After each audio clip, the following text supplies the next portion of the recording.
e agora já terminando, né, indo para o final da minha fala, essa é uma das partes. A pesquisa conseguiu acompanhar mais detalhadamente 14 adolescentes. E se perguntou sobre quantos desses familiares, né, ou tinham sido presos, ou estavam assassinados, né, ou estavam em situação de rua. E é muito impressionante, né? De 14 adolescentes, 11 tiveram familiares, né? Enfim, que já tinham passado pela prisão, e 6 já tiveram seus familiares assassinados, né? Em situações de violência policial, né? Então é um pouco, né? É disso que se trata, assim, quando a gente tenta pensar. E quem foi assassinado, né? No caso ali, ó, por exemplo, que são nomes fictícios, né? Do Arthur, quem foi preso foi o irmão, quem foi assassinado foi a sua mãe, né? E daí, enfim, são todos esses. Depois tem as questões mais detalhadas. Também foi feita uma pesquisa super bacana recentemente, que chama Crianças e Adolescentes com Familiares Encarcerados, que também acabou de sair um relatório, que a Ana Paula Gaudiano também ela coordenou. Isso é algo que a gente sabia pouco, né?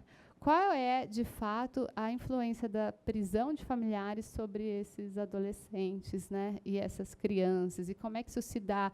Qual é o número de famílias, né, que estão, de certa forma, afetados pelas prisões, né, dos seus familiares, assim? Então, tem uma pauta aí que é um pouco entender, né, como é que a prisão afeta a família, como é que a prisão afeta a vida desses adolescentes. Muitos dos adolescentes que foram, não sei se alguma instituição estava nessa pesquisa aqui, porque também se conversou com várias, mas, enfim, né, muitos adolescentes, né, tinham sido encaminhados para acolhimento institucional, né, justamente porque familiares estavam presos, né? Então, tem uma pauta aí para pensar esses adolescentes, mas também pensar que família é essa, né? De onde eles estão vindo e como, enfim, como é que essa violência policial incide sobre essa existência subjetiva, né? E, por fim, né, então, pensar sobre as novas configurações que, né, a incidência dessa violência também sobre essas famílias causam. Então, muitos moram com avós, abrigos, e uma coisa interessante que a pesquisa achou, isso foi quando a gente fez, né, uma sessão grande de debates, a gente, enfim, foi um dado diferente, mas que são as repúblicas nas periferias que estão sendo criadas por esses adolescentes. Eles não estão morando com avós, familiares, mas eles estão morando sozinhos, pagando aluguéis, se juntando em 3, 4 e pagando aluguel, né? São mesmo repúblicas de adolescentes que estão se formando, né? Às vezes pagando um aluguel de R$ 200, as que a gente escutou, eles comiam na rua, né? Comiam qualquer coisa na rua e pagavam uma senhora do bairro para lavar as roupas deles, né? Pagavam R$ 20 mais um sabão em pó, amaciante, ela lavava as roupas, né? Mas eles estavam tentando se virar sozinhos, né? E isso também eu acho que é uma super questão para a gente discutir. Muitos jovens, né? Já se virando sozinhos, né? Enfim, né? E, né, um pouco pensar em que medida, né, esse cárcere como horizonte possível, quando, na verdade, era um sistema de proteção muito grande, né, que deveria incidir sobre eles, quais as consequências que isso tem, não só para a sua própria infância, adolescência, mas para a continuidade da sua existência, né? Em que medida, enfim, em que medida isso vai, né, para uma vida adulta e enfim. Era um pouco dessas coisas que eu queria apresentar aqui, né? É uma pesquisa que eu tenho muito orgulho de falar, porque foi feita mesmo coletivamente, por várias pessoas, muita gente envolvida, né? E que tinha um pouco essa ideia imaginativa, né? Então, vamos pensar esse trabalho, né? E tentar entender melhor essas condições. E eu acho que, enfim, mostrando um pouco para vocês, né? Entendendo melhor essas condições, eu acho que não dá para a gente não ver, né, o quanto, enfim, são vidas que estão em situações extremamente precarizadas, né? E daí, enfim, só voltando para a minha fala inicial, né, quando o Bolsonaro fala que eles não devem ser vistos como vítimas ou excluídos, mas como bandidos, né? Não deixa de revirar o estômago mesmo, né? Porque como é que se pode falar isso? Eu acho que, enfim, é nossa falha perfeita, assim. Bom, é isso. Estou aqui para a gente conversar, tá? É isso. Obrigada.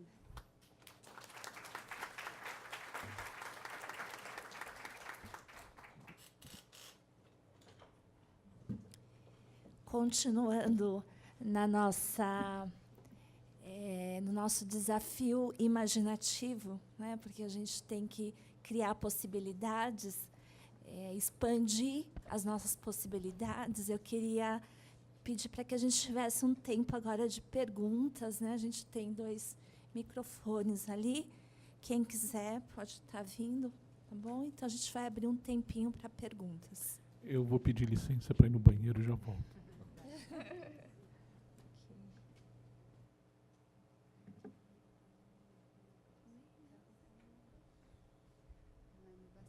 Vamos aguardar um pouquinho, então? Aí a gente começa.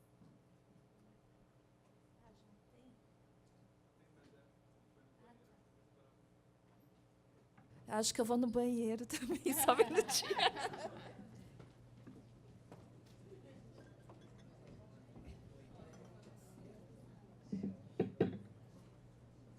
Eu não tenho acesso ao computador aqui, né? Só tá lá. Não, ia pôr o endereço da pesquisa. Está no último slide? Não, tá na internet, mas nem sei se entra na internet. Ah, não tem. Não tem.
Bom, gente, retomando, quem quiser fazer pergunta, nós temos 2 microfones aqui do lado. Oi, bom dia. Está funcionando? Sou João, sou psicólogo na Defensoria Pública. Eu queria fazer, na verdade, 3 perguntas, se possível, para todo mundo que está na mesa. A primeira é se vocês puderem desenvolver mais uma reflexão sobre essa situação da morte iminente que foi trazida aí já no final da apresentação, e que no contexto atual que a gente está vivendo, eu tenho a impressão de que tem estado cada vez mais iminente.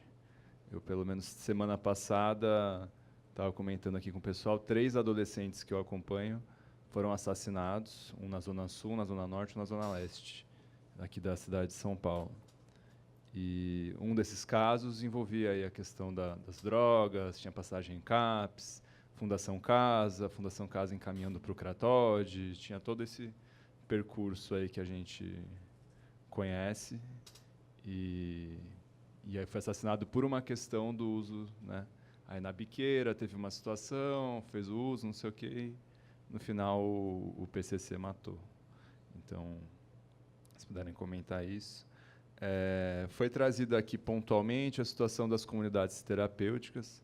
Foi feito um paralelo aí com a Fundação Casa, com a FEBEM, etc.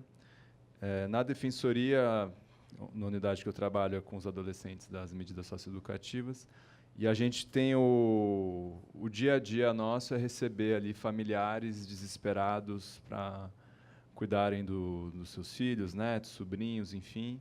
Existe uma demanda muito grande para a internação em comunidade terapêutica ou até por internação na Fundação Casa, naquela salvação, vai morrer amanhã, eu não sei se vai ter overdose agora, eu preciso parar, eu preciso internar, a pessoa não quer se tratar e eu preciso de algo.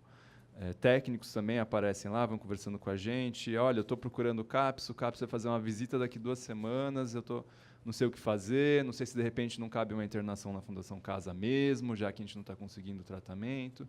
E os próprios adolescentes. Eu já atendi adolescente que uma vez falou, olha, ou a defensoria me interna agora, ou eu vou ali cometer um crime. E, de fato, saiu da unidade da defensoria e começou a tentar parar o carro do recâmbio da Fundação Casa e falar, pelo amor de Deus, me leva para a Fundação Casa, porque só com contenção eu vou conseguir me tratar. Então, são situações aí que a gente acaba enfrentando e a gente dá uma resposta pela defensoria, na linha da luta antimanicomial, dos CAPs, da RAPS, enfim, mas acho que vale a pena a gente desenvolver um pouco mais, se possível, que eu acho que é uma situação comum à maioria aqui, discutir esse assunto. E uma última pergunta que eu queria colocar tem a ver esse fato aí do trabalho ser próximo à região de moradia.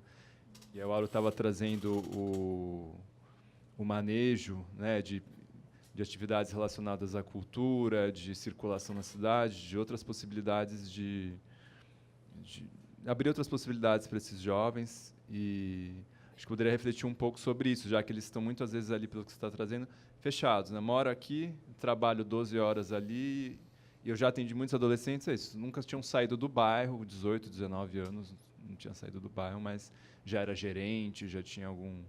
Então, essas 3 questões aí para serem comentadas. Obrigado. Cris, a gente controla o ar-condicionado aqui? Controla, está muito frio. Não, vocês estão com muito frio? Demais, né? Está aqui direto. Eu não sei se eu vou para aquele lado ou diminui um pouco. Vocês estão, né? Também. Mais alguém? Acho que só diminuir mesmo um pouco, não é E desligar. aí? Acho que poderia responder. A gente Bom, o João fala de 3 coisas. O desespero, né? O que fazer em último caso, né? Sabe que eu acho interessante essa coisa de repúblicas de adolescentes? Eu acho. Acho que quando os jovens que têm acesso à cultura, às linguagens, tal, e eles vão estudar no interior, eles se juntam e moram em repúblicas. O nome é incrível, né? República. A coisa pública, que é exatamente a crise atual, né? A crise da república. Então, eu vejo com bons olhos esse negócio do jovem tentando se virar para não morrer ou para não matar. Acho bastante interessante, muito digno quando alguém chega para mim e fala, puta, me ajuda, eu vou morrer, eu vou matar. E vamos ajudar mesmo, né? Claro.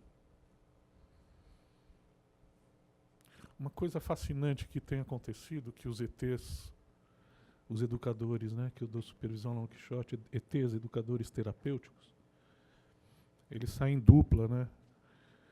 Menino, mamãe e papai, tipo, a educadora e o educador buscando fazer vínculo com as crianças que estão no Anhangabaú, na Cracolândia, etc.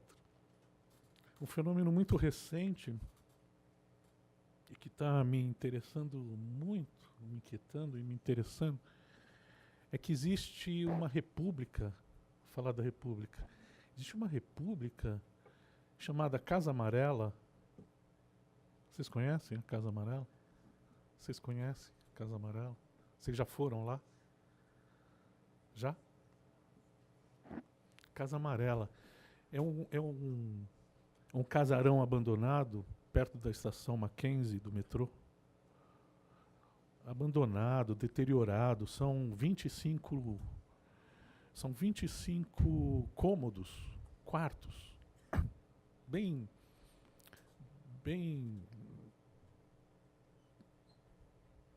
decadentes, assim, né? É uma ocupação. E essa ocupação é dividida pela metade, divididas por uma parede muito tosca. Numa metade é uma ocupação cultural. Então as pessoas moram lá e em troca elas fazem atividades culturais. Grafite, teatro, sei lá, várias coisas. De pessoas que moram lá e que desenvolvem atividades culturais, teatro. Tá. Do outro lado, no mesmo casarão, dividido do outro lado, existem 20 pessoas, vários jovens, que moram em Alepo, ou em Afeganistão, situação de guerra, situação de miséria, situação de violência, situação de abandono, né? Uma situação muito degenerada. E é muito interessante porque a mesma casa, a mesma república, vamos falar de república, só que ela é dividida em duas partes. A parte da esquerda, eu não sei exatamente se é da esquerda ou da direita, mas a parte da esquerda é cultura. Então os caras moram, dormem, vivem, trabalham, atividades ligadas à cultura. E do outro lado, mesma casa, é a barbárie. Então, interessante a civilização e a barbárie, a cultura e a falta de linguagem, a carência total, divididas por uma mesma, uma divisão muito tosca. Do lado de Alepo, existe um cachorro enorme, muito amedrontador, chamado Black. Conversando com os ETs, aliás, eu vou lá amanhã, eu vou visitar a Casa Amarela, o lado de Alepo, e se tudo der certo, também vou lá dar uma passadinha na cultura, para ver como que é o negócio. Mas esse Black é um cão enorme, super amedrontador. As meninas que moram lá vão e quando elas estão no banheiro não tem água, porque a água tem rato, não dá para usar a caixa d'água. Então é um banho meio, um arremedo de banho. Elas morrem de medo. Elas contando, a gente ficava pensando, puta, tem medo do quê? De serem estupradas, violentadas. Não, era o medo do Black aparecer de repente. Porque é um cachorro enorme que é do dono do espaço, vamos dizer assim. Aí eu me lembrei do Cérbero.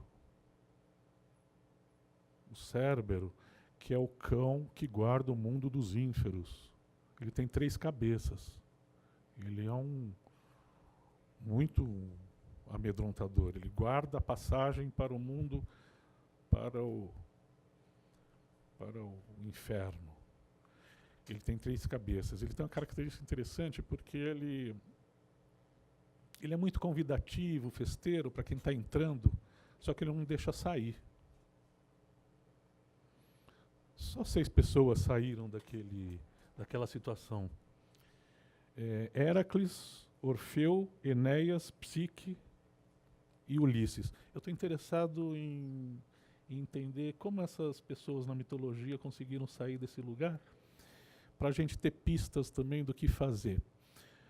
De qualquer forma, É muito interessante, a gente atende uma menina, a Camila, que ela foi dessa área da cultura e que agora está em Alepo. E a gente está interessado em conhecê-la melhor e pensar como que se faz essa comunicação entre esses dois mundos, entre os mundos da civilização e da barbárie.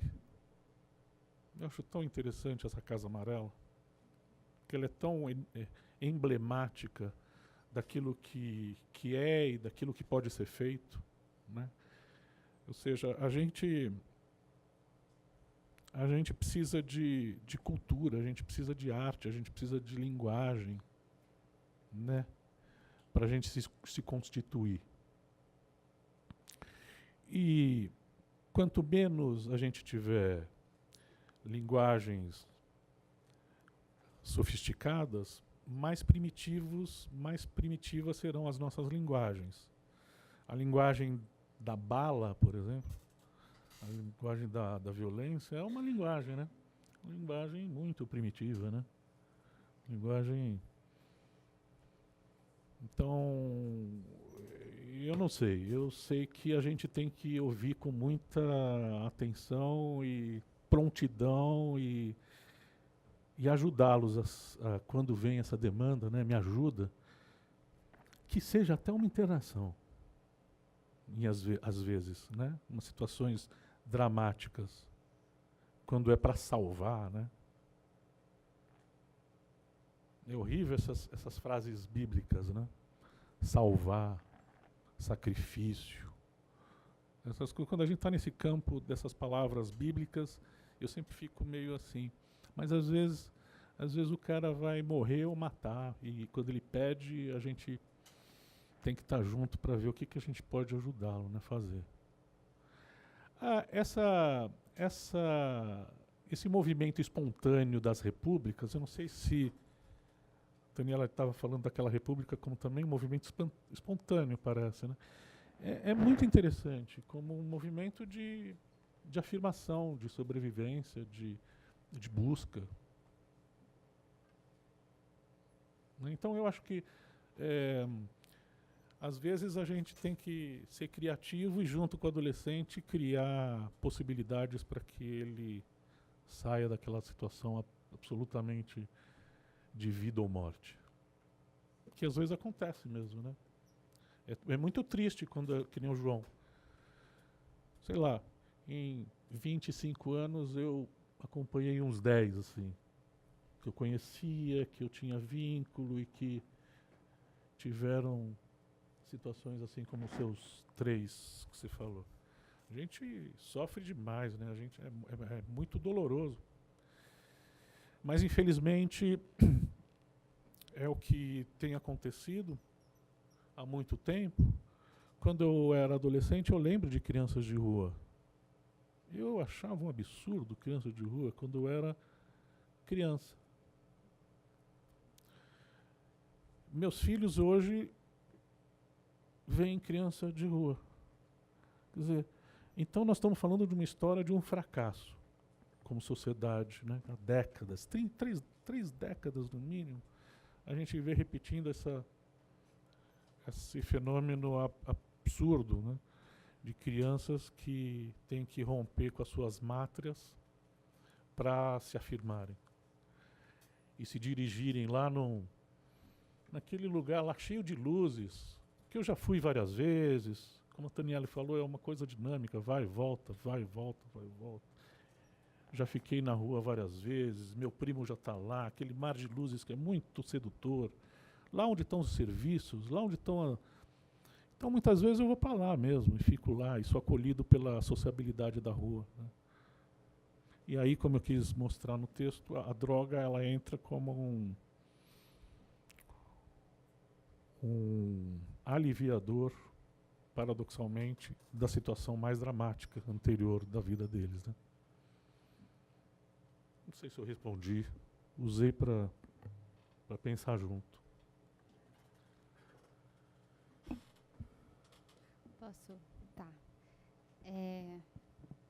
João, isso que você está descrevendo, nossa, eu acabei de vir de uma banca de qualificação onde a moça, ela estudou a trajetória de uma, já era adulta, em situação de rua, mas às vezes em que ela foi presa, ela foi no mesmo supermercado, era assim, onde ela já sabia quem era o segurança, que já sabia que ia...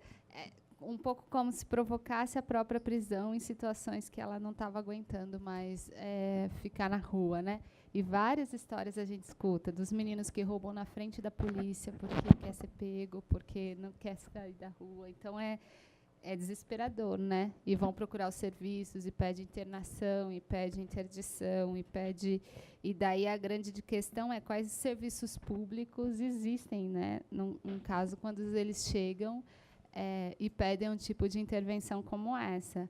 E aí, uma dessas extremas, né? Você está falando da Fundação Casa, a outra comunidade olha o absurdo, para pensar possibilidades mesmo, né?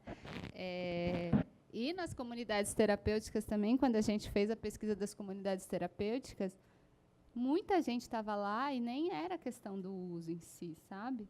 Era assim, porque estava com dívida, porque precisava resolver um acerto, porque não podia ficar no bairro, e aí precisava... Então, assim, como é que essas instituições também estão acolhendo isso, né? Esse desespero e esse limite, né? Entre continuar vivo ou... Então, é meio... Eu nem sei como te responder, porque... Assim, eu acho que é o grande impasse. Imagino que no trabalho de vocês essa também seja uma questão. Nunca é resolvido facilmente, sempre gera muita angústia, né, nas equipes que têm que tomar um tipo de decisão como essa. E, assim, eu tenho uma tese sobre a Cracolândia recente que eu achei que ela dá um título muito bom, que ela chama Etnografia de uma Aporia Urbana. A ideia de aporia, para mim, é um pouco que dá conta das nossas questões. Porque a aporia é aquilo que não tem saída, né? Aquilo que nos deixa em dúvida, aquilo que é um grande impasse, aquilo que é uma grande incerteza. Parece que lidar com as questões sociais é estar diante disso, né? Desse grande impasse, de não ter uma solução pronta, uma resolução pronta, e ter que sustentar essa aporia, essa incerteza, esse o que fazer entre pensar o que é o que você defende enquanto direitos e o que é bom para aquele sujeito naquele momento, né? É viver e sustentar essa aporia, se não saber o que fazer, essa não resposta, sabe? E eu acho que situações como essa são limites justamente por isso, porque nos colocam diante de todas essas questões. No campo das drogas tem essa grande discussão, né, sobre comunidades terapêuticas ou tratamento em questões ambulatoriais. Mas percebe que uma questão ambulatorial não vai resolver a questão de quem está precisando fugir daquele lugar. É essa questão que às vezes aparece, né? Então, assim, a gente fala para ele ir e voltar, mas ele precisa desaparecer daquele lugar, porque senão ele pode ser morto. E aí, né?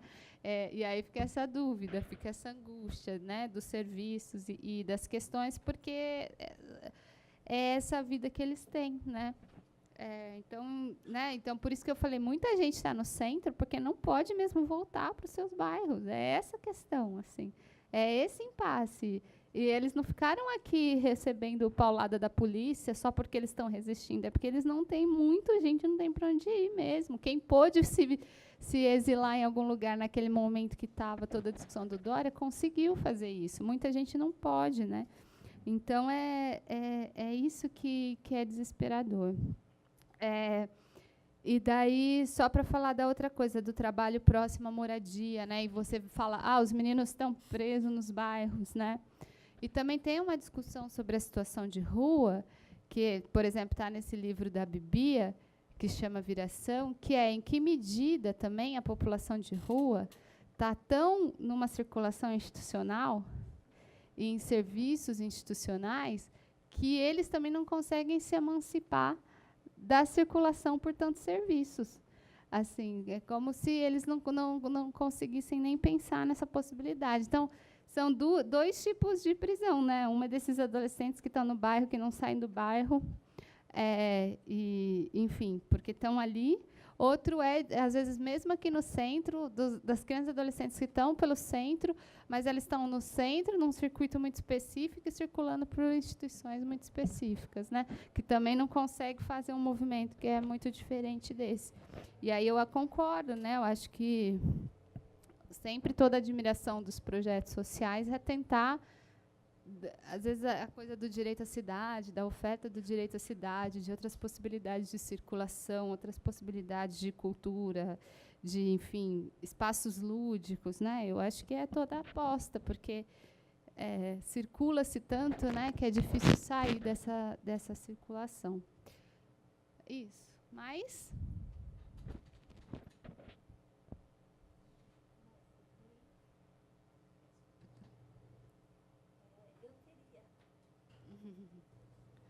Eu teria uma questão, na verdade, são duas. Uma bastante objetiva. Nós que acompanhamos, né, a situação dessas crianças e adolescentes em situação de rua, nós observamos também o aumento de meninas. E eu queria entender um pouco se há um fenômeno novo, quais são as causas, ou, na verdade, não é uma única causa, né? Mas se a gente pudesse refletir um pouco, porque pensando na questão do gênero, das meninas na Fundação Casa ou das meninas em situação de rua, a gente percebe que é a vulnerabilidade da vulnerabilidade, né? Então, eu queria entender um pouco se existe algum estudo, se existe alguma análise do ponto de vista até histórico que explique um pouco essa situação atual. E a outra questão é que o que me intriga muito, na verdade, né, e eu acho que a metáfora do exílio e do refugiado ela é muito forte, ela é profunda, porque ela fala de linguagem, ela fala de comunicação, de impossibilidade de comunicação. E aqui eu queria ouvir um pouco, pensando, né, que existem pessoas exiladas na região central, que não podem voltar por 1000 motivos para a sua mátria, né? Mátria. Né?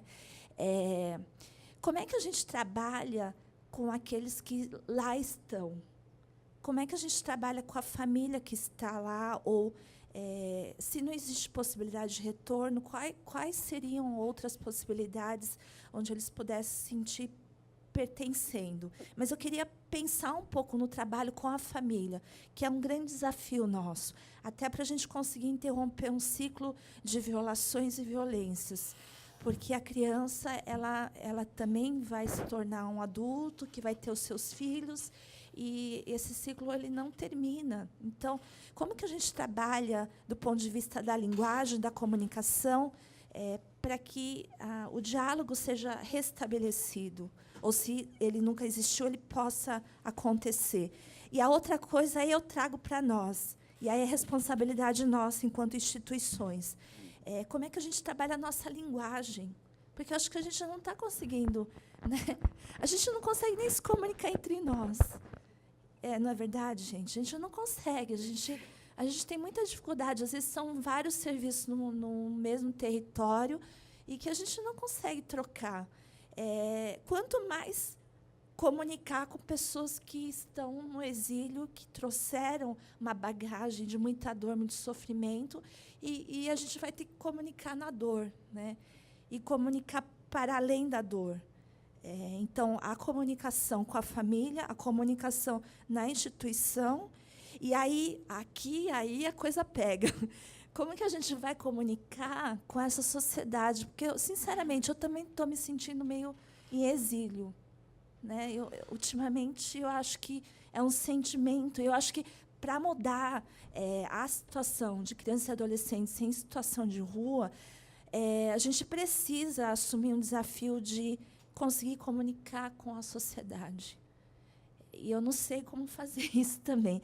Então, eu acho que assim, a gente está no espaço para pensar as formas de comunicação, essa comunicação que ela é inclusiva, que inclui, inclusive, a dor da sociedade, né? Os medos da sociedade, porque Eu acho que enquanto a gente não conseguir dialogar com isso, a gente não consegue sair do nosso posicionamento solitário de parecer que a gente está conversando com a gente mesmo, né?